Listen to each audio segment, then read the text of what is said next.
সাদা কাপড়ে মোড়ানো মৃতদেহটির দিকে এক দৃষ্টিতে তাকিয়ে রইল লিয়া। সে ভাবেওনি মুন এইভাবে তাকে ছেড়ে না ফেরার দেশে চলে যাবে। লিয়া এক নজর তার কোলে থাকা বাচ্চাটার দিকে তাকিয়ে চোখ ফিরিয়ে পাশেই মুনের মৃতদেহটির দিকে তাকিয়ে ডুকরে কেঁদে উঠল। বাচ্চাটা কি সুন্দর করে লিয়ার দিকে তাকিয়ে আছে। আজ যদি মুন বেঁচে থাকতো তাহলে এই দিনটা সবচেয়ে বেশি খুশির দিন হতো। মুন আর আদ্রাপের চেহারা নিয়ে বাচ্চাটার চেহারা। মুনের মেয়ে হয়েছে, মুনেরও ইচ্ছে ছিল তার প্রথম সন্তান যেন মেয়েই হয়। কতই না কষ্ট পেয়ে না ফেরার দেশে চলে গেল মুন। মুনের কন্ডিশন ভালো না, সেই ৮ মাসেই ডাক্তাররা রিস্ক নিয়ে অপারেশন শুরু করে দিয়েছিলেন। ডাক্তার থিয়েটার থেকে বের হয়ে লিয়ার হাতে মেয়েটাকে তুলে দিল। লিয়া মুনের কথা জিজ্ঞেস করতেই তার চোখ আটকে গেল মুনের নিথর দেহটি দেখে। মেয়েটার কি ভাগ্য, সবার জন্য কতই না কষ্ট করেছিল, অথচ মেয়েদের এই মা হওয়ার সুখের সময়টাতে হারিয়ে গেল। এসব ভাবতেই ডুকরে কেঁদে উঠল। সকাল হয়ে গেছে অনেক আগেই। অ্যাম্বুলেন্সটি আশ্রমের গেট দিয়ে ঢোকাতেই সব বাচ্চারা ছুটে আসলো। মুনের দেহটি বের করতেই তারা থমকে গেল। কথা ছিল মুন মা তাদের জন্য আরও একটা সঙ্গী আনবেন। তাদের বিশ্বাস করতে কষ্ট হচ্ছে তাদের মুন মা আর কোনো দিনও আসবে না, খেলবে না। মুনের সব কার্য সম্পন্ন হওয়ার পর লিয়া বাচ্চাটিকে নিয়ে রুমে ঢুকলো। সে বুঝছে না কিভাবে তার মুন আপুর এই শেষ অস্তিত্বকে রাখবে। অবশ্য ডাক্তাররা সব বুঝিয়ে দিয়েছে, তবুও একটা ভয় আছে। মা ছাড়া বাচ্চার একটা এক্সট্রা কেয়ারের কথা বলে দিয়েছে ওরা। লিয়া রুমে ঢুকতেই একরকম শূন্যতা অনুভব করলো। কালকেও তার আপু এখানে ছিল, কালকে রাতেও কতই না হাসি খুশি ছিল। কি নিস্তব্ধ হয়ে আছে রুমটা।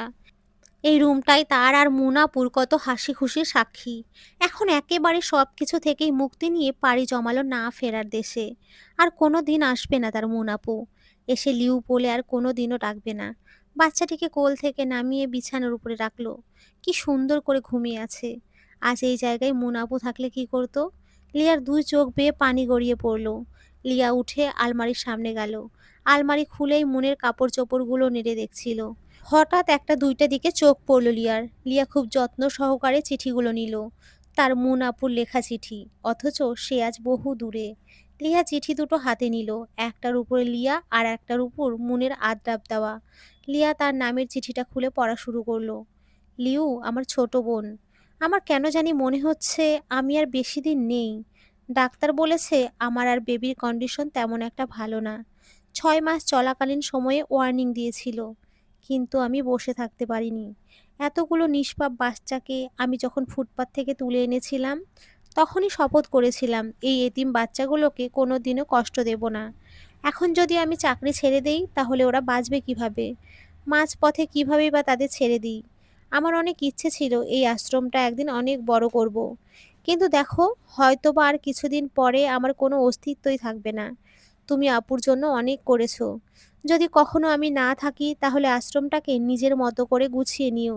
তুমি একবার বলেছিলে না আমি হঠাৎ করে এত চেঞ্জ হয়ে গিয়েছি কেন? এটার উত্তর কি জানো? ওই দিন আমি চেক আপের জন্য গিয়েছিলাম। ডাক্তার বলেছিল আমার মেয়ে হবে, আমি মেয়ের মা হব। ওই দিন আমার সবচেয়ে খুশির দিন হওয়ার কথা ছিল। কিন্তু ডাক্তার এরপর বলেছিল আমার লাইফ রিস্ক হবে যদি এভাবেই চলতে থাকি। কিন্তু আমার তো কিছুই করার ছিল না। আমি যদি না থাকি, আমার মেয়ের নাম দিও তুমি আদ্রিয়া, আদ্রাফের নামের সাথে মিলিয়ে রেখো। যদি কোনোদিন আদ্রাফকে দেখো তাহলে আমি আরও একটা চিঠি রেখে গেছি, ওইটা দিও। আর নেহাকে দেখলেও বলে দিও আমি ক্ষমা করে দিয়েছি। সে তো আমাকে ছোট থেকে বোনের মতো আগলে রেখেছিল, তার উপরে কিভাবে রাগ করে থাকতে পারি? আর আমার আরও একটা অনুরোধ, আমার মেয়েটাকে তুমি আগলে রেখো লিউ। ভালো থেকো, নিজের খেয়াল রেখো। আশ্রমের বাচ্চাগুলোকে একটু দেখো, ওদের তো আর আমরা ছাড়া কেউ নেই। আল্লাহ হাফেজ। লিয়া চিঠিটা পড়েই ডুকরে কেঁদে উঠল। যাওয়ার সময়ও আমাদের কথাটাই ভেবে গেল আপু, নিজের কথাটা একটুও ভাবলো না। বিড়বিড় করে লিয়া কেঁদে উঠল। লিয়া বিছানার দিকে এগিয়ে গিয়ে বাচ্চাটির মাথায় হাত বুলিয়ে কান্নারত মুখেই মলিন হেসে বলে উঠল, আদ্রিয়া, মুন আপুর আদ্রিয়া। আদ্রাব যেখানেই পারে মুনকে খুঁজতে থাকে, কিন্তু আফসোস মুনের চিহ্নও পায় না কোথাও। অপরাধবোধ প্রতিনিয়ত ঘিরে ধরে তাকে। দিন কাল আর ভালো লাগে না তার। এই সব কিছু থেকে আদ্রাবকে একমাত্র তার মুন পাখি বের করতে পারবে। কিন্তু তার মুন পাখির খোঁজ কোথায় পাবে সে? তার যে মুন পাখিকে ছাড়া চলতে ভীষণ কষ্ট হচ্ছে। ইদানিং মাথা ব্যথাটা আবার উঠেছে তার। আদ্রাব ভাবে বেশি চাপের ফলে হয়তো এমন হচ্ছে। আদ্রাব ঠিক করলো কাল সকালে আবারও যেতে হবে এখানকার হাসপাতালে ডাক্তারটার কাছে। আর কিছু না ভেবে আদ্রাব ওষুধ খেয়ে শুয়ে পড়ল। আদ্রিয়ার গা কাঁপানো, জ্বর উঠছে। লিয়া কি করবে ভেবে পাচ্ছে না। এত ছোট বাচ্চার এত জ্বর, এমনিতে মা ছাড়া তার উপর এমন জ্বর। লিয়া ওই রাতেই হাসপাতালের উদ্দেশ্য বেরিয়ে পড়ল। ওখানে গিয়েই আদ্রিয়াকে ডাক্তাররা ভর্তি করিয়ে ফেলল, কারণ অবস্থা খারাপ আদ্রিয়ার। লিয়ার তো ভীষণ কান্না পাচ্ছে, এই ভেবেই যে তার মুন আপুর অস্তিত্বকে সে ভালোভাবে সামলে রাখতে পারছে না। আদ্রাব সকালে উঠে ফ্রেশ হয়ে টেবিলে বসতেই তার মা এসে নাস্তা দিয়ে বলল, যত তাড়াতাড়ি পারিস মুনকে ঘরে নিয়ে আয় বাবা। আমার যে আর ভালো লাগে না এই ঘরে, দম বন্ধ বন্ধ লাগে। আদ্রাপ এক দৃষ্টিতে তাকিয়ে তার মাকে হ্যাঁ বোধক সম্মতি জানিয়ে বেরিয়ে পড়ল হাসপাতালে যাওয়ার উদ্দেশ্য। যেতে যেতেই ভাবে, এতদিনে বুঝতে পারলে মা, মুন কি জিনিস ছিল। আদ্রাপ হাসপাতালে পৌঁছে গাড়ি পার্ক করে ঢোকার গেটে লিয়াকে দেখতে পেল। আদ্রাপ দ্রুত হেঁটে লিয়ার কাছাকাছি গিয়ে ডাক দিল। লিয়ার হঠাৎ মনে হলো তার নাম ধরে কেউ ডাকছে, কিন্তু এখানে তো লিয়ার চেনা জানা কেউ নেই। তাই সে ভ্রম ভেবে পা বাড়াতে নিলে আবারও সেই ডাক। লিয়া পেছন ফিরেই এতদিনে তার আদ্রাব ভাইয়াকে দেখে থমকে গেল। মানুষটা অন্যরকম হয়ে গেছে, চোখের নিচে গাঢ় কালো দাগ, চুলগুলো উস্কো খুস্কো, মনে হচ্ছে যেন অনেক দিন দাড়ি কাটেনি। এখন এই জায়গায় মুনাপু থাকলে নিশ্চয়ই আদ্রাব ভাইয়াকে বকা দিয়ে বলতো, এ কি চেহারার হাল করেছো, আগে সব ফিটফাট করে এসো, না হলে আমি আর কথা বলবো না। এই বলে হয়তোবা মুখটা ঘুরিয়ে নিত। আরে লিয়া! আদ্রাপের পর পর কয়েকবার ডাকে লিয়ার খেয়াল হলো। লিয়া এক নজর আদ্রাপের দিকে তাকিয়ে আবারও পা বাড়াতে নিলে আদ্রাপ তার পথ আটকে ধরল। কথা বলবে না ভাইয়ার সাথে? আচ্ছা, রাগ করেছো খবর নিতে পারিনি বলে? জানো, এই 2 বছরে ভীষণ ব্যস্ত ছিলাম, তাই তো তোমার সাথে একবারও কথা বলতে পারিনি। কিন্তু মন পাখি ঠিকই তোমার খবর বলতো আমায়। হ্যাঁ, এতই ব্যস্ত ছিলেন যে আমার মুন আপুকেও ছেড়ে দিলেন। মানে? কিছু না, এই বলে লিয়া দ্রুত সিঁড়ি বেয়ে উপরে আদ্রিয়াকে যে কেবিনে রেখেছিল ওখানে যাওয়ার উদ্দেশ্যে উঠতে লাগলো। সে এখানে নিচের দোকান থেকে কিছু জিনিস নিতে এসেছিল। এদিকে লিয়ার কথাগুলো আদ্রাপ কিছুই বুঝতে পারছে না। সে প্রথমে মনে করেছিল এই 2 বছর লিয়ার খবর নেয়নি বলে সে রাগ করে কথা বলছে না, কিন্তু তা না। আচ্ছা, লিয়া মুনের কথা কিভাবে জানে? ও শিট, তার মানে মুন লিয়ার সাথেই ছিল। সব জায়গায় মুনকে খুঁজলেও লিয়ার কথা আদ্রাপের মাথায় ছিল না। তার মানে এতদিন পর সে তার মুন পাখির খবর পাবে, দেখতে পারবে। কতদিন পর তার চাঁদকে সে কাছে পাবে, এই ভেবেই সে লিয়ার পেছনে দ্রুত পায়ে হাঁটা ধরলো। লিয়া স্তব্ধ। আদ্রিয়াও যে তাকে এভাবে ছেড়ে চলে যাবে সে ভাবেনি। সে আদ্রিয়ার দিকে এক নজর তাকিয়ে দুহাতে মুখ চেপে ধরে ডুকরে কেঁদে উঠল। কেন হলো এমন? মুন আপুর মতো আদ্রিয়াও 2 দিনের মধ্যেই এইভাবে ছেড়ে চলে যাবে। পাশে আদ্রাপ দাঁড়িয়ে আছে, সে বুঝতে পারছে না বাচ্চাটিকে। হয়তো বা লিয়ার হতে পারে। আদ্রাপের ভীষণ খারাপ লাগছে, এত ছোট বাচ্চাটি সবাইকে ছেড়ে এভাবেই চলে যাবে। তখন আদ্রাপ ক্যাবিনের সামনে এসেই দেখলো লিয়া বাচ্চাটিকে কোলে নিয়ে কান্না করছে। এরপর খুব দ্রুতই ডাক্তারের কাছে ছুটলো। ডাক্তার কিছু পরীক্ষা নিরীক্ষা করেই দুঃখিত বলে দিল, প্রেগন্যান্সি চলাকালীন সময়ে অনেক জার্নি আর অন্যান্য সমস্যার জন্য বাচ্চাটিও মায়ের মতো অবস্থা। লিয়া আদ্রিয়াকে কোলে নিয়ে কিছুক্ষণ এক নজরে তাকিয়ে রইল আদ্রিয়ার মুখের পানে। নীরবে চোখের পানি বিসর্জন দিচ্ছে সে। কিছু সময় বাদে লিয়া আদ্রাপের সামনে গিয়ে আদ্রিয়াকে আদ্রাপের কোলে তুলে দিল। লিয়া আদ্রিয়ার দিকেই তাকিয়ে শান্ত কণ্ঠে বলল, শেষবারের মতো আপনার শেষ অস্তিত্বকে দেখে নিন ভাইয়া। আদ্রাপ বিস্ময়ের চরম পর্যায়ে চলে গেল। সে কোনো মতে কাঁপা কাঁপা কণ্ঠে বলে উঠল, সে শেষ অস্তিত্ব মানে? মুনাপুর শেষ অস্তিত্ব, আদ্রিয়া। লিয়া কোনরূপ ভঙ্গিমা ছাড়াই বলল। আদ্রাপ স্তব্ধ। এটা তার মেয়ে, তারই কলিজার টুকরো, তাদেরই ভালোবাসার টুকরো। তার কলিজার টুকরোটা আর নেই, কি আফসোস। বাবা হয়ে তার কলিজার নিথর দেহ হাতে। আদ্রাপ আদ্রিয়ার ছোট্ট দেহটা বুকে জড়িয়ে ধরে রাখলো। তার ছোট্ট কলিজাটা আর নেই, এটা যেন আদ্রাপের বিশ্বাসই হতে চাইছে না। আদ্রাপ এক দৃষ্টিতে আদ্রিয়ার দিকে তাকিয়ে রইল। কি সুন্দর মায়াবী মুখশ্রী, একদম মুনের মতোই। মুনের কথা মনে পড়তেই আদ্রাপ চারিদিকে চোখ ঘুরিয়ে দেখল। মুনকে কোথাও না দেখে আদ্রাপ লিয়ার দিকে তাকালো। মুন পাখি, মুন পাখি কই? কাপা কাপা কণ্ঠে জিজ্ঞেস করলো আদ্রাপ। লিয়া কোনো কথা না বলে আদ্রাপের কাছে গিয়ে বলল, ভাইয়া উঠুন, আমার সাথে আসুন। আদ্রাপ লিয়ার কথা ভালোভাবে বুঝতে না পেরে জিজ্ঞাসু দৃষ্টিতে তাকিয়ে রইল। মুন আপুকে দেখতে চেয়েছিলেন না? আসেন আমার সাথে। আদ্রাপ আদ্রিয়াকে বুকে জড়িয়ে হাঁটতে লাগলো। সে এখনো বিশ্বাস করতে পারছে না আদ্রিয়া আর নেই। তার মনে হচ্ছে এই তো ঘুমিয়ে আছে তার পরীটা। আদ্রিয়াকে দাফনের পরেই আদ্রাপ ভীষণভাবে ভেঙে পড়ল। লিয়া আদ্রাবকে নিয়ে আশ্রমের গেট দিয়ে ঢুকতেই কতগুলো বাচ্চা লিয়াকে এসে ঘিরে ধরল। আমাদের বোন কই, লিয়া আন্টি? সবাই সমাচ্চরে বলে উঠল। লিয়া হাঁটু মুড়ে বসেই কান্নায় ভেঙে পড়ল আর বলল, সেও তোমাদের মুনমার কাছে চলে গেছে। বাচ্চাগুলো কি বুঝলো বোঝা গেল না, ওরা পথ ছেড়ে দিয়ে চলে গেল। লিয়া উঠে দাঁড়িয়ে চোখ মুছে বলল, জানেন ভাইয়া, এটা আমাদের মুন আপুর আশ্রম। আপনাকে সারপ্রাইজ দেবে ভেবেছিল, কিন্তু আফসোস। লিয়া একটা মলিন হাসি দিল। আদ্রাপ লিয়ার কথার কিছুই বুঝতে পারল না। তার মাথায় কিছুই ঢুকছে না, মাথা ব্যথাটা আবারও বাড়ছে। তার চাঁদ কই? তার এখন চাঁদকে ভীষণ প্রয়োজন। লিয়া একটা রুমের ভেতরে ঢুকে আদ্রাপের হাতে একটা চিঠি তুলে দিল। আদ্রাপ চিঠিটা হাতে নিয়েই বলল, কি এটা? আর আমার চাঁদ কই? আপনার চাঁদ আর নেই। মুনাপু এখন আকাশের চাঁদ হয়ে গেছে। মুনাপু আপনার জন্য রেখেছিল এটা। লিয়া বলেই রুম থেকে বেরিয়ে গেল। আদ্রাপ থমকে গেল।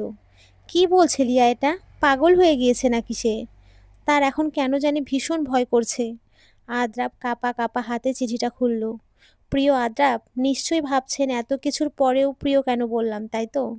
আমি আপনাকে কোনো দিনও ভুল ভাবিনি আর ভাববও না। সব কিছুর পরেও আপনি আমার প্রিয়ই থাকবেন, অন্তত এই ৩ বছরের জন্য হলেও। আপনার সাথে কাটানো এই ৩ বছর আমার জীবনের সেরা দিন ছিল। অনেক দিন আপনাকে ভুলে থাকতে চেয়েছিলাম, কিন্তু আমি বরাবরই ব্যর্থ আদ্রাপ। আপনাকে আমি এক মুহূর্তের জন্য ভুলতে পারিনি, তাই তো আজ অনেক দিন পর এসে চিঠি লিখতে বসলাম। কারণ কেন জানি মনে হচ্ছে আমি আর আপনাদের সাথে সেই সুখের দিনগুলোর মতো আর কোনো সময় পাবো না। আপনি হয়তোবা ভালোই আছেন, তাই আর আলাদা করে জিজ্ঞেস করিনি। জানেন, ডাক্তার বলেছে আমার একটা ফুটফুটে মেয়ে হবে। আমি তো সেই খুশি হয়েছি খবরটা শুনে। কিন্তু এর পরে বলেছেন এভাবেই যদি চলতে থাকি তাহলে আমার রিস্ক আছে। কিন্তু কি করব বলেন? আমি এত মাসুম বাচ্চাগুলোর মা হয়েছি মাঝপথে ওদের ছেড়ে দেওয়ার জন্য নাকি? আমি যদি চাকরি না করি তাহলে তারা কিভাবে চলবে? আচ্ছা, এসব বাদ দেন, বেশি কথা হয়ে যাচ্ছে। অনেকদিন আপনার সাথে কথা হয়নি, তাই ইচ্ছে করছে ডায়েরি নিয়ে সব লিখে ফেলি। আচ্ছা, আপনার কি আমাকে মনে পড়ে আদ্রাপ? আমার ভীষণ মনে পড়ে আপনাকে। আমার হৃদয়ে যে শুধু আপনারই নাম খোদাই করা, মুনের আদ্রাপ। জানেন, আমি আমাদের মেয়ের জন্য একটা নাম ঠিক করেছি, সেটা হলো আদ্রিয়া। নামটা সুন্দর না? আপনার আদ্রাপের সাথে মিল রেখে এই নামটা। আজকে ভীষণ দুর্বলতা গ্রাস করছে, ঝাপসা ঝাপসা লাগছে সব। ইদানিং বাচ্চাগুলোর সাথেও তেমন কথা বলতে ইচ্ছে হয় না। তারা তো বেজায় রাগ, কারণ তাদের মুনমা নাকি তাদের আর দেখতে পারে না। আচ্ছা, বলতে ভুলে গিয়েছিলাম, এই আশ্রমটা করার পিছনে পুরো ক্রেডিট কিন্তু আপনারই।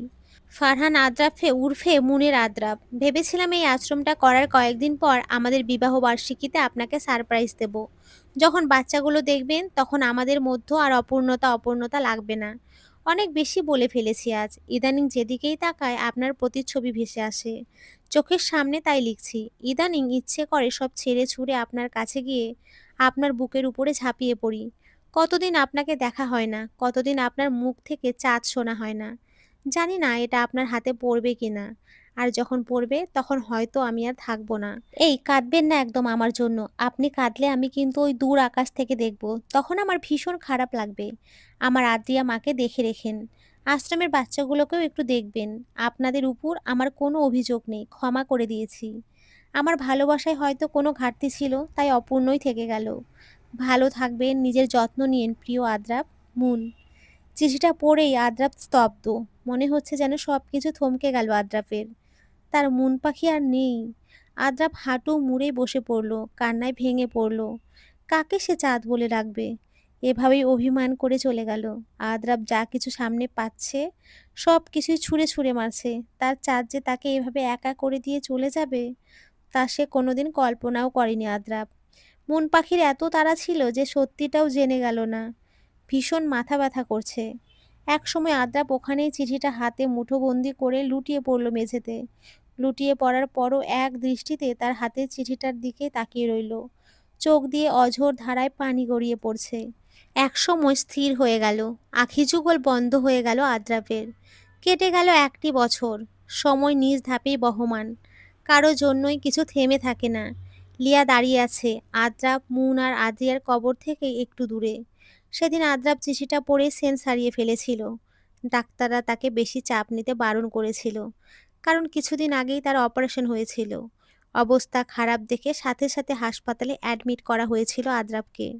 সেই রাতেই সে সব ছেড়ে তার মন পাখির কাছে পাড়ি জমায়। এত ভালোবাসা তাদের দুজনের মধ্যে, অথচ কেউ কারোরটা জানতো না। দুজন দুজনকে দুই মেরু থেকেই ভালোবেসে গিয়েছিল। লিয়ার চোখ গড়িয়ে পানি পড়ছে। অদূরেই ওদের কবরের সামনে লিয়ার স্বামী শুভ্র দাঁড়িয়ে জিয়ারত করছে। লিয়ার স্বামী এসে ডাক দিতেই লিয়া ফিরল। শুভ্র মুচকি হেসেই বলল, মুনাপু আর আদ্রাব ভাইয়ার ভালোবাসা খাঁটি বলেই ওরা একজনের কাছ থেকে আরো একজনকে আলাদা থাকতে পারেনি। দেখো কি সুন্দর ঘুমিয়ে আছে তিনজনই একসাথে। মুন আদ্রাব এই দুটো নরনারীর ভালোবাসা মানে বুঝিয়ে দিয়ে গিয়েছে। ভালোবাসা হচ্ছে আফসোস, ভালোবাসা হচ্ছে দীর্ঘশ্বাস, ভালোবাসা মানে অপূর্ণতা, ভালোবাসা মানেই মুন আদ্রাব। সবার ভালোবাসা পূর্ণতা পায় না, তেমন মুন আদ্রাবেরটাও পায়নি। হয়তোবা নিয়তি সহায় হয়নি, তাই তো দুজন দুই প্রান্ত থেকে এত ভালোবাসার পরেও পূর্ণতা পেল না। তো বন্ধুরা, আজকের এই গল্পটি এই পর্যন্তই। তোমরা সকলে খুব ভালো থেকো, সুস্থ থেকো। সকলকে অসংখ্য ধন্যবাদ। নমস্কার বন্ধুরা, খুব ভালো থেকো।